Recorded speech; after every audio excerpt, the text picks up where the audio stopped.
So let's start. Okay, first మన materials తీసుకుందాము, తర్వాత అరేంజ్మెంట్స్ అన్ని కంప్లీట్ చేసుకుందాం. పేపర్, పెన్సిల్స్ అండ్ కొన్ని తీసుకుని రెడీ చేసేసుకుందాం. ఫస్ట్ నేను టెక్నిక్స్ అనేవి కొన్ని చెప్తాను, ప్రెసెంట్ కొన్ని సరిపోతాయి. దీని తర్వాత వాటిని ప్రాక్టికల్ గా ఎలా చేయాలి, వాటి వల్ల యూజ్ ఏంటి, ఇవి మటుకు చెప్తాను. ఓకేనా. ఫస్ట్ వన్ వచ్చేసరికి హ్యాచింగ్ అంటే ఏం కాదండి. ఫస్ట్ మీరైతే బాక్సెస్ అయితే నేను ఇలా మీకు చూపించినట్టుగా మీరు బాక్సెస్ అయితే కొట్టేసుకోండి. తర్వాత ఇప్పుడు నేను చేసేటట్టుగా చేయండి. హ్యాచింగ్ అంటే ఒక లైన్ అనేది డ్రా చేసుకోవాలి, దానికి ప్యారలల్ గా ఇంకో లైన్ అనేది డ్రా చేయాలి. గ్యాప్ అనేది తక్కువ ఉండాలి, కానీ ప్యారలల్ గా లైన్స్ అయినా ఉండాలి. ఈ ప్రాసెస్ నే మనం హ్యాచింగ్ అని పిలుస్తాం. Second one cross hatching. దీనిలో వచ్చేసరికి సేమ్ హ్యాచింగ్ లానే, కాకపోతే ఇందులో క్రాస్ అనే వర్డ్ కూడా ఉంది కదా, సో క్రాస్ గా కూడా హ్యాచ్ అనేది చేయాలి అంతే. తర్వాత థర్డ్ వన్ వచ్చేసరికి స్క్రిబ్లింగ్ అండి. స్క్రిబ్లింగ్ అంటే చిన్న చిన్నగా మనకి రఫ్ గా ఎలా చేస్తామంటాం పెన్తో పెన్సిల్తో, సేమ్ అంతే ఇది కూడా. కాకపోతే ఇది కూడా ఒక టెక్నిక్కే. దీని వాల్యూ అయితే చాలానే ఉంటుంది, మీకు తర్వాత ఫర్దర్ గా చెప్తాను, సో డోంట్ వరీ. ఇప్పుడు నేను చేసేటట్టుగా చేసేయండి, సింపుల్. అండ్ స్టిప్పింగ్, దీనికున్న విలువ అయితే మీకు ల్యాక్స్ లో ఉంటుంది, చాలా విలువ ఎక్కువ దీనికి, కాకపోతే సరిగ్గా వినియోగించుకోవాలి మనం. సో ఫస్ట్ టెక్నిక్స్ మీకు చిన్నగా సింపుల్గా కనపడతా ఉంటాయి, కానీ చాలా వాల్యుబుల్ అండి. సో ఇలా చేసేయండి స్టిప్పింగ్, నేను పెట్టినట్టుగా డాట్స్ అనేది. అండ్ మనకి బాగా తెలుసు, ఇది ఎక్కువగా అందరూ చేసేదే షేడింగ్ అంటే సింపుల్గా లైన్స్ అనేవి ఏం కనపడకూడదు, గీతలు కనపడకూడదు, డాట్స్ కనపడకూడదు, లైట్గా అక్కడ ఏదో షేడ్ ఉన్నట్టు కనపడాలి అంతే, ఫేడ్ అయినట్టు. సో ఈ 5 టెక్నిక్స్ అనేవి నేర్చుకోవడం మాత్రమే కాదు, ఇప్పుడు నేను ఇంకొక వర్క్ ఇస్తాను మీకు. వీటిని మనం థిక్గా చేసుకోవాలి, అలాగే లైట్గా చేసుకోవాలి, ఇంకా లైట్గా అయినా చేసుకోవాలి, లేదా మీడియంగా కూడా చేసుకోవాలి. మీకు హ్యాచింగ్ అనేది ఎగ్జాంపుల్గా చూపిస్తాను చూడండి. హ్యాచింగ్ అనేది నేను థిక్గా చేసా, లైట్గా చేసా, అలాగే మీడియంగా చేసా. 3 టైప్స్ వేరియేషన్స్ చూపించాను కదా. అలాగే ఈ 5 టెక్నిక్స్ అనేవి మీరు ప్రాక్టీస్ అయితే చేయండి.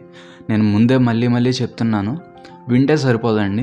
డ్రాయింగ్ అనేది నేర్చుకోవాలంటే ప్రాక్టీస్ అనేది చేసుకోవాల్సింది, ఏ వర్క్ అయినా అంతే, మీకు తెలుసు. ఓకే. అండ్ సెకండ్ థింగ్, ఇప్పుడు వీటిని మనం ప్రాక్టికల్గా చూపించాలనుకుంటే ఎలా ఉంటాయో చూద్దాం. సపోజ్ ఒక ఇల్లు అనేది తీసుకుందాం, ఎగ్జాంపుల్గా తీసుకుంటున్నానండి. ఆల్రెడీ డ్రా చేస్తాను, ఒకసారి చూడండి, గమనించండి. ఫస్ట్ ఇంట్లో చూసుకుంటే మనకి ఫ్రంట్ కనిపించేది అయితే హ్యాచింగ్లో ఉంది, విండోస్ వచ్చేసరికి క్రాస్ హ్యాచింగ్లో ఉన్నాయి. అండ్ థర్డ్ వన్ పైకప్పు వచ్చేసరికి స్క్రిబ్లింగ్ చేసి ఉంది. ఫోర్త్ వన్ వచ్చేసరికి పైన సర్కిల్ ఉంటుంది కదా, వెంటిలేషన్, అది స్టిప్పింగ్లో ఉంది. అండ్ కింద డోర్ వచ్చేసరికి షేడింగ్లో ఉంది. మనకి చిన్న ఎగ్జాంపుల్ ఇది అంతే. మనకి ఇది మాత్రమే కాదు, ఇంకా వేరియస్ టైప్స్ ఆఫ్ ఇంకా చాలా ఆర్ట్స్ అయితే ఉంటాయి. స్కెచెస్ అని, పోర్ట్రేట్స్ అని, ఇంకా ల్యాండ్స్కేప్స్ అయితే ఇంకా చాలా రకాలు ఉంటాయి. సో డిఫరెంట్ సిచ్యువేషన్స్లో మనం ఈ టెక్నిక్స్ అనేవి యూజ్ చేసుకొని అందంగా మార్చుకోవచ్చు, లేదా క్రియేటివ్గా రియలిస్టిక్గా మార్చుకోవడానికి ఈ టెక్నిక్స్ అనేవి యూజ్ అవుతాయి. సో ఈ క్లాస్ అయితే మీకు అర్థమైందని అనుకుంటున్నానండి. ఎవరు మిస్ అవ్వకుండా ఫస్ట్ 5 ఎపిసోడ్స్ అయితే ఖచ్చితంగా చూడాల్సిందే. మీకు సిరీస్ మొత్తం కంప్లీట్గా అర్థం కావాలి అంటే ఈ ఫస్ట్ 5 ఎపిసోడ్స్ అనేవి ఫౌండేషన్, మెయిన్ పిల్లర్స్ అంటారు కదా, అలా. మన నెక్స్ట్ వీడియోలో వచ్చేసరికి మనం 3Dలో మనకి ఆబ్జెక్ట్స్ అనేవి ఎలా చూపించగలగాలి, అలాగే కొన్ని మెయిన్ ఇంపార్టెంట్ కాంప్లికేటెడ్ విషయాలు ఇవన్నీ చెప్పబోతున్నాను. అలాగే కంటిన్యూ అవుతూనే ఉంటుందండి. సో ప్రాక్టీస్ అయితే చేయండి, క్లాసెస్ అయితే బాగా వినండి, అంతేనండి. Thank you. సబ్స్క్రైబ్ అయితే చేసుకోండి, మర్చిపోకండి. Thank you. Welcome to hand arts. మా లాస్ట్ వీడియోలో కొన్ని టెక్నిక్స్ అయితే నేర్చుకున్నాం, వాటిని బాగా ప్రాక్టీస్ చేశారని అయితే భావిస్తున్నాను. ఒకవేళ చేయకపోతే ముందే చెప్తున్నాను, ఒకసారి వెళ్ళి ప్రాక్టీస్ చేసి ఆ తర్వాత ఈ వీడియో అయితే చూడండి. ఎందుకంటే ముందు స్కిల్ అనేది ఇంప్రూవ్ అవ్వడం ఇంపార్టెంట్. స్కిల్ అనేది ఒకసారి పెరిగిన తర్వాత ఈ వీడియో చూస్తే మీకు ఇంకా బాగా అర్థమవుతుంది. సో ఒకసారి వెళ్ళి అవన్నీ ప్రాక్టీస్ చేసి అయితే రండి. ఒక ఆర్డర్లో స్కిల్ ఇంప్రూవ్ చేసుకోవడం అనేది చాలా ఇంపార్టెంట్. అలాగే ఈరోజు టాపిక్ వచ్చేసరికి షేడింగ్ వాల్యూస్ అండ్ టెక్స్చర్స్. ఈ కాన్సెప్ట్ అనేది చాలా ఇంపార్టెంట్ అండి. ఎందుకంటే ఈ కాన్సెప్ట్ని యూజ్ చేసుకొని మనం రియలిస్టిక్ ఆర్ట్స్, అలాగే 3rd డైమెన్షనల్ వ్యూస్ కూడా తీసుకురావచ్చు. మీకు చూపిస్తాను, ప్రాక్టికల్గా చేసి కూడా చూపిస్తాను. ఫస్ట్ అయితే ఎక్స్ప్లెనేషన్ ఇస్తాను, థియరిటికల్గా మొత్తం క్లియర్గా చెప్తాను, వాటి వల్ల యూజెస్ ఏంటి, వాటి ఉపయోగాలు ఏంటి అని. తర్వాత చిన్న డెమో ఒకటి చేసి మీకు లైవ్గా చూపిస్తా, అవి ఎలా పనిచేస్తాయి, సేమ్ లాస్ట్ వీడియోలో చేసినట్టే. ఓకే, స్టార్ట్ చేద్దాం. Let's start. ఇప్పుడు మీకు బాక్సెస్ అయితే కనిపిస్తున్నాయి కదా, 3 టైప్స్. ఇప్పుడు వాటిని ఎలా చేసాను చూడండి. కింద బోర్డు ఉంది కదా, దాన్ని స్క్వేర్ షేప్ కింద కట్ చేసి ఆ స్క్వేర్ షేప్లో ఏముందో అదే పేపర్ మీద డ్రా చేశా, అంతే. అది వుడ్ అనమాట. తర్వాత ఒక్కొక్కటి అంటే ఒక్కొక్కటి ఒక్కొక్క డిఫరెంట్ వేలో ఉంటుంది. ఇది రోడ్డుది అనమాట. రోడ్డు టెక్స్చర్ని తీసుకొచ్చి ఎక్కడ పెట్టా. తర్వాత ఇది భూమి, మన ఎర్త్ ఉంటుంది కదా, పగుళ్ళు వచ్చింది, అది పెట్టా. ఇది పెయింటింది. అలాగే ఇది మన బాస్కెట్ ఉంటుంది కదా, ఆ బాస్కెట్ యొక్క టెక్స్చర్ ఇది. అలాగే ఇది శాండ్ది, ఇది లీఫ్, ఇది వాల్. సో ఇవేనండి మన టెక్స్చర్ బాక్సెస్. ప్రజెంట్ శాంపుల్స్ ఇవి. ఇంకా ఇవి కాకుండా ఇంకా చాలా ఉంటాయి. వాటన్నిటి గురించి కూడా మాట్లాడదాం ఫ్యూచర్లో ఇఫ్ పాసిబుల్. కానీ మీ పని ఏంటి అంటే ఒక్కొక్క టెక్స్చర్ వచ్చేసరికి ఒక్కొక్క రకంగా ఉంటుంది. మీకు టెక్నిక్స్ అనేవి కొన్ని చెప్పాను కదా, హ్యాచింగ్, క్రాస్ హ్యాచింగ్ ఇలా. సో వాటిలానే ఇవి కూడా, కాకపోతే అవి టెక్నిక్స్. ఇవి ఏంటంటే టెక్స్చర్ అనేసరికి టెక్నిక్స్ కూడా కలుపుతారు, కానీ టెక్నిక్స్లో ఈ టెక్స్చర్స్ అనేవి కలపరు. ఒకసారి మళ్ళీ వినండి. కానీ ఈ టెక్స్చర్స్ అనేవి మనం కనిపెట్టాలి. సపోజ్ ఒక పర్స్ తీసుకున్నా, దీన్ని స్క్వేర్ షేప్లో కట్ చేసి సేమ్ ఇక్కడ ఎలా ఉందో అలాగే డ్రా చేశాను అనుకోండి బాక్స్లో, దాని టెక్స్చర్ అనేది నేను ప్రాక్టీస్ కంప్లీట్ చేసినట్టే. ఎందుకంటే అక్కడ ఉన్నట్టు డ్రా చేయగలిగితే రియల్ లైఫ్ ప్రాజెక్ట్స్ ఉంటాయి కదా, ఒరిజినల్ ఆర్ట్ వర్క్స్ ఉంటాయి కదా, అప్పుడు మనం ఈజీగా డ్రా చేయగలం. అక్కడ ఎలాంటి టెక్స్చర్ ఉందో అలాంటి టెక్స్చర్ని మనం డ్రా చేయగలం. సో వీటి వల్ల యూజ్ అయితే ఫ్యూచర్లో మీకు తెలుస్తుంది. సో మీకు టెక్స్చర్ అనేది అర్థమైందా అనుకుంటున్నాను. షేడింగ్ వాల్యూస్ అంటే ఏం లేదండి, సింపులే. మన చేతుల్లో ఉన్న పెన్సిల్తో వీలైనంత వరకు లైట్గా డ్రా చేయగలగడం, అలాగే మనకు వీలైనంత వరకు థిక్గా డ్రా చేయగలగడం. ఈ మధ్యలో ఉండే వాల్యూస్ అన్నిటినీ ఒక ప్రాసెస్లో పెడితే అదే దీని కాన్సెప్ట్. సో ఇది మీకు అర్థమైంది అనుకుంటున్నాను. ఒకసారి చిన్న డెమో అయితే చూపిస్తాను. తర్వాత ఈ పైన ఉండే టెక్స్చర్స్ ఉన్నాయి కదా పైన, ఇప్పుడు మీకు చెప్పాను, అందులో మన టెక్నిక్స్ కూడా కలుస్తాయి. ఇప్పుడు ఇది హ్యాచింగ్లో ఉంది, ఈ లెవెల్ గ్రేడింగ్ అనేది హ్యాచింగ్లో ఉంది. దాన్ని మనం వీలైనంత వరకు వాల్యూ రూపంలో చూపించగలగాలి. ఎగ్జాంపుల్ చూపిస్తాను చూడండి. నా చేతి మీద లైట్గా వేస్తున్నాను, ప్రెజర్ అనేది ఏం లేదు, అప్పుడు లైట్గా వస్తుంది అనమాట. షేడ్ అనేది లైట్గా వస్తుంది, దాని వాల్యూ లైట్గా వస్తుంది. థిక్ కావాలంటే ప్రెజర్ అనేది ఇస్తా ఎక్కువ, అప్పుడు ఏం జరుగుతుంది అంటే షేడ్ వాల్యూ అనేది డార్క్గా వస్తుంది. సో అర్థమైంది కదా, లైట్గా ఇస్తే లైట్గా వస్తుంది, గట్టిగా ఇస్తే ప్రెజర్ అనేది డార్క్గా వస్తుంది, అంతే సింపుల్. ఈ మధ్యలో ఉన్నాయన్నీ మనం ఎంత ప్రెజర్లో ఇస్తున్నామో దాన్ని బట్టి డిపెండ్ అయి ఉంటుంది ఆ గ్రేడింగ్ అనేది. సో ఇప్పుడు అర్థమైంది కదా షేడింగ్ వాల్యూస్ అనేవి ఎలా వస్తాయి అని. ఇవి ఈ పైన ఉన్న టెక్స్చర్స్ మీద డిపెండ్ అయి ఉంటుంది. సో ఇప్పుడు ఒక డెమో అయితే చూద్దాం. ఇప్పుడు ఈ డెమో వచ్చేసరికి మన పైన టెక్స్చర్స్ అలాగే షేడింగ్ వాల్యూస్ చెప్పాం కదా, వాటి గురించి డిస్కస్ అయితే చేసాం కదా, సేమ్ అదే కాన్సెప్ట్స్ అన్నీ తీసుకొని ఇప్పుడు ఇది షేడింగ్లో ఉంది. దీని టెక్స్చర్ వచ్చేసరికి షేడింగ్ అనమాట. అది పైన గ్రేడింగ్ లెవెల్స్ అనేవి ఉన్నాయి కదా, వాల్యూస్ ఉన్నాయి కదా, ఈ లాస్ట్లో ఉన్న వాల్యూని తీసుకుని ఇక్కడ డ్రా చేస్తాను అనమాట. మొత్తం అంతా ఈ తోడుతో ఉన్నది తీసుకొచ్చి ఇక్కడ డ్రా చేసుకున్నాను. అండ్ ఇప్పుడు ఫోర్త్లో ఉన్నది తీసుకొచ్చి ఇంకొంచెం ముందుకు డ్రా చేసుకుంటా. అంటే ఒక సర్కిల్ తీసుకొని దీని వాల్యూతో మొత్తం ఒక లేయర్ అనేది ఫామ్ చేసేస్తా, ఫిల్ చేసేస్తా. తర్వాత సెకండ్ వాల్యూ తీసుకొని మళ్ళీ ఇంకొకసారి సెకండ్ లేయర్ అనమాట ఇది. తర్వాత ఇంకొక వాల్యూ తీసుకుంటా, అంటే ఇంకొంచెం థిక్గా ఉండే వాల్యూ తీసుకుంటా. అలా ఒక్కొక్కటి తీసుకొని లేయర్ కింద ఫామ్ చేసుకుని ఒక ఆబ్జెక్ట్ అనేది ఇలా రెడీ చేసుకుంటాను నేను 3Dలో. సో ఇలా ఇక్కడ మీకు డార్క్గా అనిపిస్తుంది కదా ఒక సైడ్, ఇవన్నీ మొత్తం ఈ వాల్యూస్ మీద డిపెండ్ అయి ఉంటుంది. అండ్ ఆ టెక్స్చర్ వచ్చేసరికి ఎలా అయినా కావచ్చు, హ్యాచింగ్ అవ్వచ్చు, క్రాస్ హ్యాచింగ్ అవ్వచ్చు, స్క్రిబ్లింగ్ అవ్వచ్చు, ఏదైనా అవ్వచ్చు, ఎలా ఉన్నాయో ఉండొచ్చు, టెక్నిక్స్లో కూడా ఉండొచ్చు. ఇప్పుడు నా క్వశ్చన్ ఏంటంటే, లెఫ్ట్ సైడ్ అయితే సన్లైట్ పడుతుంది అనుకుందాం, రైట్ సైడ్ అయితే షాడో అయితే ఉందనుకుందాం. కానీ ఒక్క క్వశ్చన్, అలా పడినప్పుడు అటు సైడ్ మొత్తం ఎందుకు వదిలేసాం, లెఫ్ట్ సైడ్ అంతా ఎందుకు వదిలేసాం, లెఫ్ట్ సైడ్ అంతా ఖాళీగా ఉంది, రైట్ సైడ్ మొత్తం డార్క్గా ఉంది. ఇప్పుడు ఈ ఆబ్జెక్ట్ని ఎలాగే డ్రా చేయాలని మనకు ఎలా తెలిసింది, అదొక క్వశ్చన్.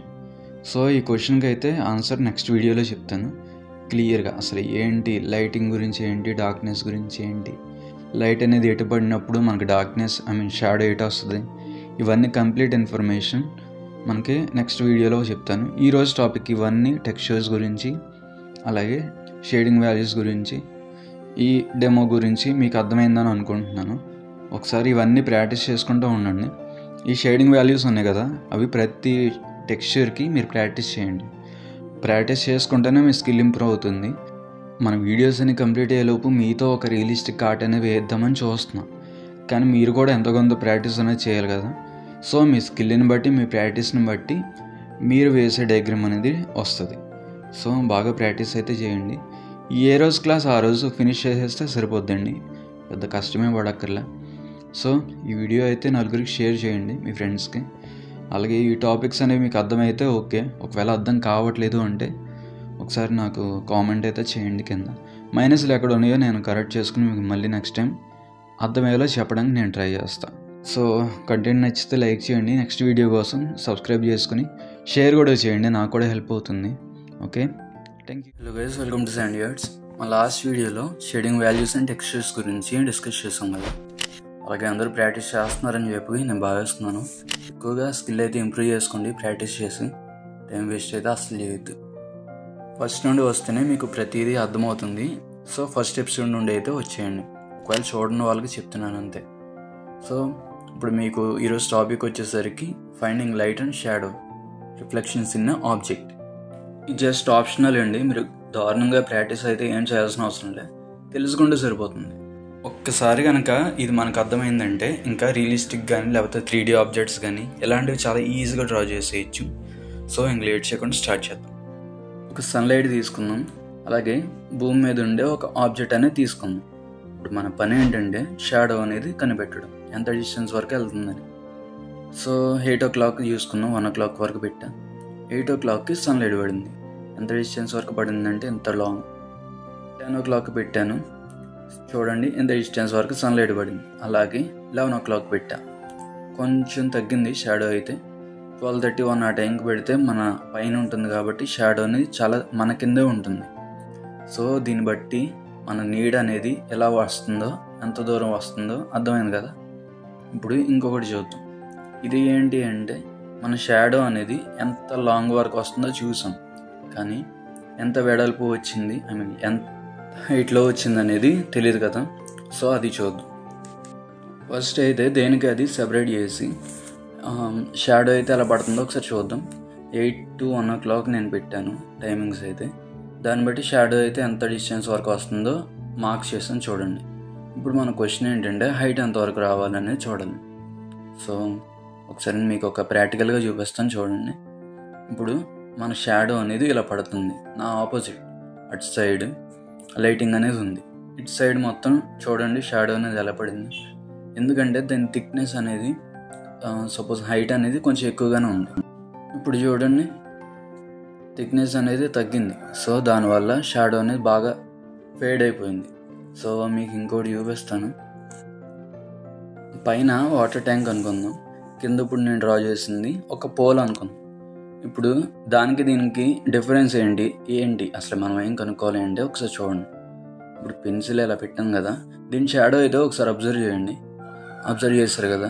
ఇప్పుడు పైన ఉన్న వాటర్ ట్యాంక్ ఒక 1 second ఒక పెద్దది తీసుకుంటా, చూసారు కదా దీని షాడో అయితే ఎంత థిక్గా ఉందో, విడ్త్ కూడా ఎంత ఉందో చూసారా. హైట్ అయితే సేమ్, కానీ ఆ లావ్ ఉందో చూసారా, అది ఎంత ఉందనేది ఇక్కడ పాయింట్. ఇంకొకటి మన లిడ్ తీసుకొచ్చి పెట్టాను, అది ఎంత ఉందో చూడండి. చూసారు కదా, ఆ షాడోకి ఈ షాడోకి రెండు వేరుగా ఉన్నాయి కదా. ఎగ్జాక్ట్లీ మనం కనిపెట్టాల్సింది అదే. పైన వాటర్ ట్యాంక్ అనేది దాని విడ్త్ అనేది కొంచెం ఎక్కువగానే ఉంటుంది, హైట్ కాకుండా విడ్త్ అనేది ఎక్కువగానే ఉంటుంది. సైజ్ అనేది ముఖ్యం ఇక్కడ. సో మనం కనిపెట్టాల్సింది అది. అలాగే మన యాంగిల్స్ని బట్టి కూడా డిసైడ్ చేసుకోవాలి. సో పైన ఉన్న దానికి ట్యాంక్కి కొంచెం షాడో అనేది హైట్ ఎక్కువ ఉంది, లాంగ్ కూడా ఉంది. కింద ఉన్న దానికి పోల్కి లాంగ్ అయితే ఉంది కానీ హైట్ అయితే తగ్గింది, అలాగే కొంచెం సన్నగా ఉంది. సో ఒక చిన్న ప్రాక్టికల్గా ఒకటి చేద్దాం. ఫస్ట్ వచ్చేసి నేను ఒక ఎగ్జాంపుల్ ఆర్ట్ అయితే తీసుకుని వే ఆఫ్ సన్లైట్ ఆర్ట్ అయితే వేస్తున్నాను. షాడో అయితే వస్తుందని చూడండి. ఒక యాంగిల్ నుంచి సన్లైట్ పెడితే ట్రీ మీద పడినప్పుడు మనకి షాడో అయితే వస్తుంది చూడండి. సన్లైట్ షాడో అయితే డ్రా చేస్తున్నాను. ఒక క్వశ్చన్ ఉంది ఇక్కడ, మనం ఆబ్జెక్ట్ని ఇక్కడ డార్క్ చేస్తున్నాం ఎందుకనే విషయం అయితే చూద్దాం. అది సెకండ్ పాయింట్ అనమాట, థర్డ్ పాయింట్. ఆ థర్డ్ పాయింట్ ఏంటో ఒకసారి చూద్దాం. ఫస్ట్ అయితే మనం షాడో అయితే చేస్తాం, తర్వాత ఎంత విడ్త్ ఉండాలనేది కూడా చూసాం. కానీ ఇప్పుడు థర్డ్ పాయింట్ ఏంటి అంటే ఆబ్జెక్ట్ మీద మనం కొన్నిసార్లు స్లోగా షేడింగ్ వాల్యూస్ టెక్నిక్స్ ఇవన్నీ వాడుతూ ఉంటాం. కానీ షాడోని అలాగే height of width of shadow కాకుండా ఆబ్జెక్ట్ని కూడా కొన్నిసార్లు డార్క్ చేస్తాం. అదే ఎందుకు అనే క్వశ్చన్కి ఆన్సర్ ఇది. ఇక్కడ టార్చ్ అవుట్ వేద్దాం.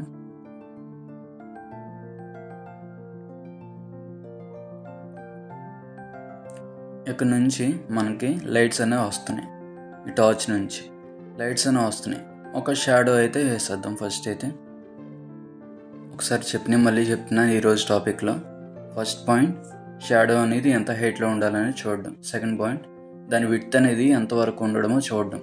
ఇప్పుడు థర్డ్ పాయింట్ ఏంటి అంటే, ఇది ఆబ్జెక్ట్ ఉంది కదా, దీని మీద ఇది స్పీర్ అనమాట, నాట్ సర్కిల్. ఈ స్పీర్ అనేది పైనుంచి ఎటు చూసినా గుండ్రంగానే ఉంటుంది. సో ఈ ఫ్రంట్ పార్ట్ మాత్రమే సన్లైట్ అనేది పడుతుంది. ఈ లెఫ్ట్ సైడ్ మాత్రం సన్లైట్ ఉంటుంది, రైట్ సైడ్ మాత్రం డార్క్నెస్ అయితే వస్తుంది ఖచ్చితంగా, ఎందుకంటే అటు సైడ్ సన్లైట్ లేదు కాబట్టి. సో దాన్ని లైట్గా డార్క్ చేసుకున్నాం కొంచెం.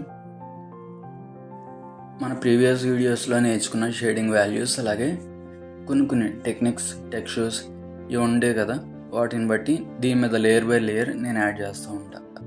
ఇది జస్ట్ ఆప్షనల్ అండి, మీరు దారుణంగా ప్రాక్టీస్ అయితే ఏం చేయాల్సిన అవసరం లేదు, తెలుసుకుంటే సరిపోతుంది. సో ఇక మన నెక్స్ట్ వీడియోలో ఫౌండేషన్ కోర్స్లో నేర్చుకున్న ప్రతి ఒక్కటి ఒక ఆర్ట్ అయితే వేద్దాం. ఇప్పుడు స్కెచ్ వేద్దామా అని ఉంది కదా మీకు, నాకు కూడా ఎప్పుడు చెప్తామని ఉంది. సో ఫాస్ట్గా ప్రాక్టీస్ అయితే చేసేయండి. ఇప్పుడు దాకా ఉన్న ఎపిసోడ్స్లో ఉన్న ప్రతి ఒక్కటి టెక్నిక్స్ కానీ లేదా వాల్యూస్ కానీ షేడింగ్స్ కానీ ఇలాంటివన్నీ ప్రాక్టీస్ అయితే చేసేయండి. వీడియో రిలీజ్ అయిన 1 డేకి ఇంకొక మొత్తం మనం స్కెచ్ వేసే వీడియో అయితే రిలీజ్ చేస్తా. సో షేర్ చేయండి, ఇంకా నచ్చితే సబ్స్క్రైబ్ చేయండి, కామెంట్ అయితే చేయండి మీకు నచ్చింది. Thank you.